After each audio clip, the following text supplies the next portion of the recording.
Here I have Infinix Smart 6 HD, and today I'm going to show you how to remove screen lock from this device in case if you set yourself PIN, password or pattern.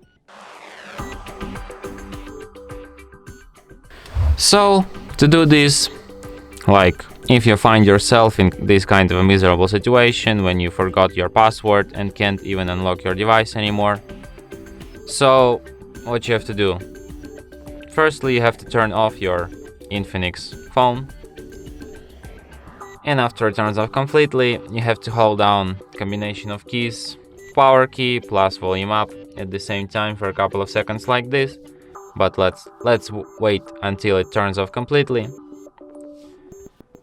I hope it's done, so let's hold down this combination. After you see Infinix logo appeared on the screen, you can release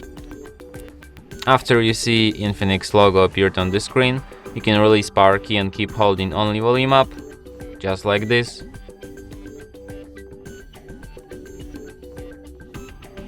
When you see XOS logo and no command message under it, what you have to do is to hold down power key and press volume up once. In the appeared menu, you have to use volume keys to navigate and power key to select, and select an option Wipe Data Factory Reset. Then select Factory Data Reset, and after you see the message Data Wipe Complete here, select the first option Reboot System Now, and your device will be restarted in a few minutes. And that's it. Thanks for watching. If you find this tutorial useful, don't forget to hit that like button and subscribe to our channel.